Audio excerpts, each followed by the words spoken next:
Now, my beautifully Scottish people, let the purple reign of Heliotrope commence. 1 year later, and our story continues in a very different Great Britain.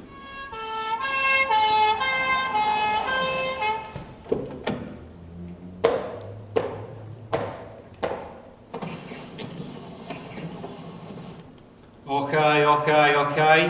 What's been going on here then? Is there a problem, officers? That rather depends on you, sir. Constable McDixon. If you could pass the breathalyzer to the resolutely English gentleman. Now, sir, if you'd just care to blow firmly into the teat. I can't imagine there being any problem, Sergeant. We'll be the judge of that, sir. Constable? Sober, sir. Stone cold sober. Get this lunatic off the road! Right, come away, you swine, you'll get 18 months for this. And so it is, dear McListeners, that we spy, walking inconspicuously under cover of daylight, a lone, nondescript figure, his hat buttoned up tight, and his trench coat drawn down over his head at a jaunty angle. With 2 bulging suitcases tucked under each leg, he shuffles exhausted along a country lane, approaching as he does a traditional, quiet, genteel English public house. Ah, naughty cock and badger. Time to see what the reign of Heliotrope has done to you.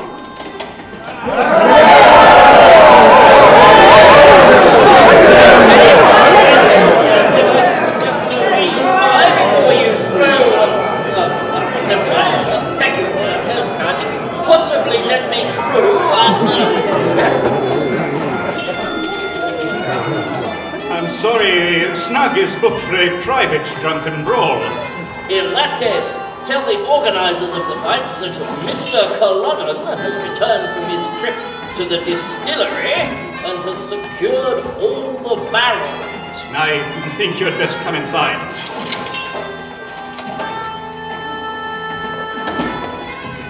Bless of us. Good to see you, old fellow. Where is everyone? Just down here, Bentley, taking refuge in the cellar. The Wanderer returns.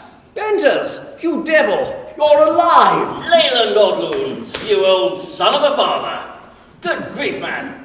Why are you and Lessimas sporting those ridiculous ginger beards? Oh, Bentley, we were worried sick. All these months, all these long, terrible Tartan months. I never thought I'd see your face again. Your strong, square-jawed, dominating masculine face. Oh, kiss me, you mad, mad fool. Steady on, Miss Pencil Skirt. There's no time for any of that no coward stuff now. Where's Sir Royce? Hey, strange trousers. Now then, sir, let's get your bucket all nice and straightened out. Don't fuss, little woman. Sir Royce, I have returned from my mission. Excellent work. Very good work. And delightful to see you again, looking so wonderfully unfamiliar. Who are you? Strange trousers, sir. Oh, yes, strange trousers. Of course, strange trousers. And he would be? That's me, sir. Excellent. And who's after him? No one, sir. No queuing today then. Must have all the counters open. Is it pension day already? Whilst I'm here, I think I might as well buy a stamp. I think what Sir Royce is trying to say is that it's time for you to be debriefed. Shall we do that now, Bentley? Shall I debrief you here, in front of everybody? Would you rather I take you into the back room and debrief you alone? Just the 2 of us. What would you decide? I would say that now, here, might be safer. I see. You prefer to let people watch, do you? Well, I'm flexible if you are.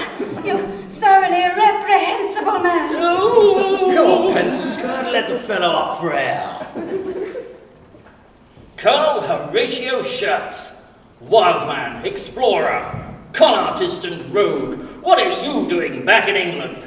Last I heard, you were halfway up the Amazon. I know, but then her husband found out. Besides which, I couldn't resist the call of the old country, its hour of need. And what was its call? Horrors, strange trousers, horrors! The whole of England is deformed beneath the thistle yoke of heliotrope.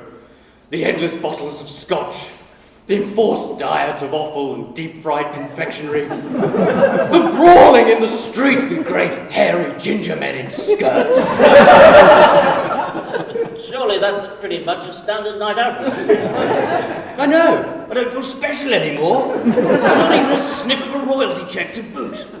It's awful, Bentley. Really terrible. King Raol has completely outlawed the class system. The upper and middle classes have been abolished by royal decree. And the working class? All reclassified as Scottish. Does no one protest? Anyone who does risks arrest and being brought before the palace committee for un-Scottish activities. And then what? Deportation? To bottle single malt in the Orkney Gulag? Or worse? Worse? Since Heliotrope took power, there have been dark murmurings in hidden back rooms. Words spoken only by those whose job it once was to deal in clandestine terror. Rumours of a place which strips fear into even those hardened hearts. A place so terrible no Englishman can enter and retain his soul. Little is known of this fell chamber except a name, and that alone has cost the lives and minds of men stronger than you or I. What is the name of this place? Room 1, Och 1. And this is the final destination of all those deemed too un-Scottish. And what is Heliotrope defining as un-Scottish? Little things. Omitting the muck when publicly using a person's surname. Discussing the weather extensively and in a vaguely dissatisfied manner. When in a pub, employing the phrase, "Surely it's my round next." Flatly refusing to smile in wedding photographs. Passive aggression.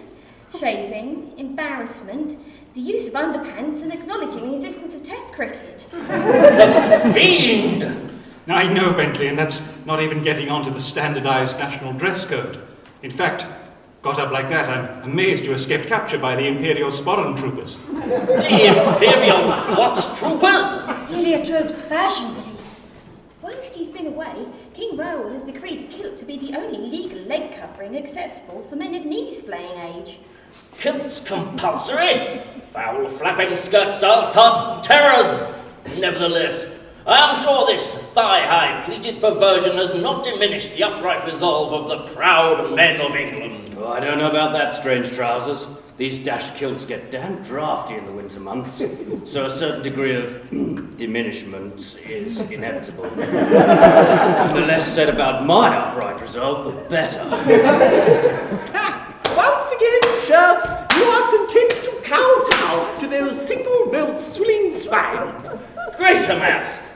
Good God, man, what are you... Is it only the supreme deductive intellect of I, Sir Professor Patrick Greatermass, that can perceive the fatal flaw in the sartorial edicts of the villainous Heliotrope? Professor, what's going on? I have detected the loophole in the law. Budge up, odd loons. Let old Greatermass take the weight off, eh? Now, Heliotrope was not constitutionally able to make kilts compulsory. He has instead merely made trousers illegal. Therefore, as long as a fellow officially eschews his bags, he can walk abroad without fear of being fingered by the bobbies. So, that's why you're completely naked. Indeed, as long as I remain entirely starkers, the secret police will not lay a finger upon me. And they're not the only ones. Shut up, Now, I merely present myself as Mother Nature intended. Yes, provided what she intended to present was a 47-stone blanched walrus with scrotal dandruff and cellulite like over-generously applied pebble. Heresy! Heresy! Professors, please! So, Greater Mass, to clarify, you are now officially a naturist. Card carrying. And where do you carry it? You don't want to know. The whole experience has had the odd, unexpected bonus. For example, this week I finally made the cover of Nude Scientist magazine. Look here. These straw eyes on my extensive centre spread. Well, blubber Sunday leftovers. For God's sakes, Professor, put it away. I'm eating. No, you're not. Yes, but I intend to at some point. And there's only so long a man can attempt to claw out his own eyes. Well, I, for one, think they are remarkable. And the copy, too, is excellent. Little woman, orate if you'll be so good. Of course, Professor. Bubbly, fun-loving Sir Professor Patrick McBraytonas, pictured left, right, above, below, frankly everywhere, relaxes in the seclusion of his top-secret research laboratory. His vital statistics are 68, 78, 68, 4, and his hobbies include chemical weapons development, nuclear proliferation, travel, anthrax, and promoting world peace. You always have to drop in those last two, or you won't get through to the swimwear pageant. Professor, can we please return to the matter in hand before I'm forced to consider a sideways move into preemptive lesbianism? Control yourself, Marjorie.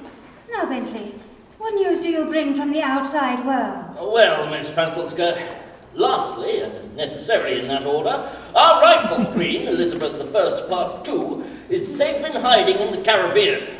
Most of the Commonwealth are sympathetic, but unwilling to make a move against Heliotrope due to the apparent strength of his claim. So we're on our own then? Pretty much, Colonel. However, I have managed to smuggle back some provisions. Ogloons, be a good chap and pass me that tan suitcase. Behold, ladies and gentlemen, a gift from the Commonwealth. Caribbean rum? That's the last thing this distillery-infested country needs. Not the rum, Hubert. What's sewn in underneath it? Good God! Strangetrousers! How many packets did you get through the blockade? Over 100. Concentrated, sealed, entirely uncut. Class A quality merchandise. Bentley, have you any idea how illegal this is? Oh, never mind that. Think of its street value. We could live like kings if we pushed all that. Hands off, shirts. These compressed slabs of illicit brown bliss are to fund the revolution, not your filthy habits. So, Benters, what strength is it? Oh, various. These ones here are only Earl Grey, but the bottom layer is full English breakfast. Strangetrousers, I must have them at once. It's been cold turkey for 8 months now, and however much I brew that up, it still tastes horrible. Oh, the kettle, the hot spoon, the unbridled joy of chasing the teapot once more. Control yourself, Professor. Now, pull yourself together, man, or I slap Lessimas again. I'd rather you didn't, Bentley. Sorry, I just got caught up in the heat of the moment.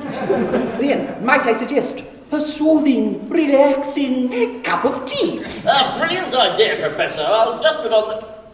Wait a minute. Take your hands off that tea strainer. Spoil sport! Who's that? I'm not sure.